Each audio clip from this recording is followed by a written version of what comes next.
Yo, Twilight Zone review. We got a season 3 episode.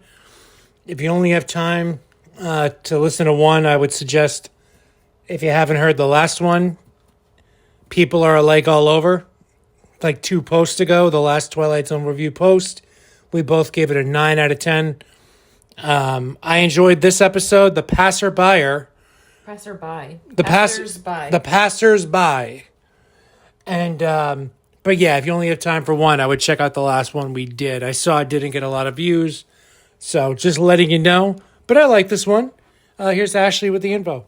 Originally aired 10/6/61, written by Rod Serling, producer Buck Houghton Houghton, director Elliot Silverstein, cast Lavinia, Joanne Linville, the Sergeant, James Gregory, Abraham Lincoln, yes, you heard me right, Abraham Lincoln, Austin Green, Charlie, Rex Holman, the Lieutenant David Garcia, and Judd Warren Kemmerling. Ashley, what do you give this one? I think I'll give it a 6.5. That's what I was going to give it. Shut up. I thought you were going to give it way higher than that. No, I'm going to give it a 7. I like this one. Now, I'll be honest. I remember this one from when I used to watch the marathons every New Year's Eve and 4th of July as a kid. But I remember not liking it. I remember it being boring.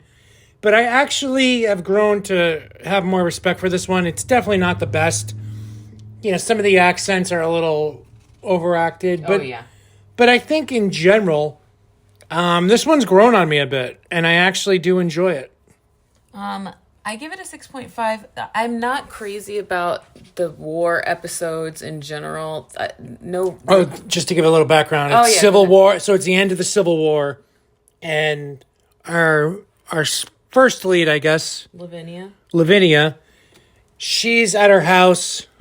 She says that her husband was killed in the Civil War, and she lives off this main road that has all these people walking down it, returning from the war, supposedly. And, our second lead is, an injured soldier who stops to get water, and he asks if he can rest a while. There's some guitar playing. Again, we're not giving him 10 out of 10s. But, that's the premise. This is a war-related episode, and it's not because I'm, I don't know, anti-military or anything. It's just, they're just not as good to me. They're just kind of boring. You like the ones with aliens? Yeah. Fortune-telling Sci-fi. machines? Yeah, less... Well, this definitely has a sci-fi element. Yeah. And also, I am from the South, and the accents are a little goofy. And I don't know, it's just not the best episode, but it's not horrible. Let me give a little rundown on the plot. So, there's a scene where all of a sudden, Lavinia sees her neighbor's husband, who she thought was shot and killed in Gettysburg. So she approaches him, and he's just saying, I need to get to the end of the road. And she's like, if I was her, I'd want it all to myself as well. And then all of a sudden, he dropped his hat, and she picks it up and realizes there's blood on his hat. So it starts to hint that there's something mysterious going on. Maybe these individuals are headed somewhere else. And the people don't stop walking down the road. It is constant. Yeah, in the background of the whole episode. And this is the weird thing. There's North and Southern troops. Yeah. You have Union and Confederate troops walking next to each other, walking, united. And, right off the bat, it's a little strange. Then you have a Union soldier pull up and ask for water. He's on a horse. You can't really see his face. Getting the spoiler alert, so, pause it and go watch. And, she's so bitter that her husband's gone. She had said earlier, I'd love to shoot me a Union soldier. A Yankee.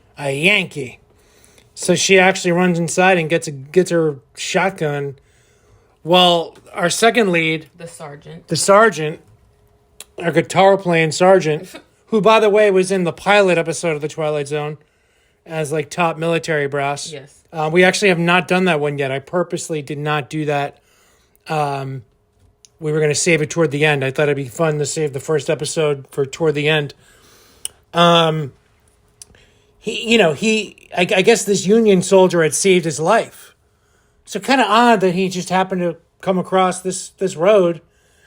I think he was trying to help him realize what was going on. Mm-hmm. That's why he kept saying, "That's right, remember." And what did he say to him? "Yes, I remember." And he's like trying to get him to think. Yeah. Looking back, I think he realized he didn't know, and he was trying to get him to know. That's interesting. And, then her husband, heavy spoiler now. Then her husband comes, and, our second lead, the sergeant who's been there the whole episode, resting at her house, he starts to kind of think there's something weird going on. He's like, there's something about that road. Yeah. So mega spoiler alert, every character is dead, including Lavinia. She died of a fever. When her husband comes down the road and stops, he tells her, you were taken by a fever. I was taken in Gettysburg. And he's like, we need to go down to the end of the road. The end of the road is obviously the afterlife. But she's scared. She doesn't want to go. Her husband goes on. The sergeant goes on. And there's one man left on the road. That when Lavinia's screaming, "No, I don't want to go," Abraham Lincoln walks up and gives an Abraham Lincolnish kind of quote and tells her that might not be wise to stay. And Abraham Lincoln convinces her to go to the end of the road. And that's how our episode wraps up. Yeah. Lincoln looks a lot like Lincoln, though. Yes, he does. It's a good likeness. It's a little odd that he just pops out of nowhere and convinces Lavinia to go on. He says he's the last casualty of the Civil War. I get what Rod was trying to do here, and I think I appreciate. I really don't think this. It legitimately, like as a kid, I didn't really get it. I just thought it was boring. Some of the singing. There's a scene where they're singing, and some people might find it boring, but I actually think Rod had a pretty good script here, and maybe some of the acting wasn't perfect, but I actually like this episode. It's grown on me. Mm-hmm. I'm giving it a solid 7, and but yeah, it's not my favorite episode, but it's a decent one, and I like Lavinia. I like the actress. Oh, she's gorgeous. That's not what I meant. I meant she's a good actress, and I love her dress. I wish I had the dress that she has on. It looks so, like, flouncy and cute. Well, you can write Santa Claus a letter. Okay. Alrighty. We'll leave it there. Next up will be Big Tall Wish, which will be a very high score, I can tell you that. And we'll be watching that tomorrow or something. We'll talk to y'all later. Peace.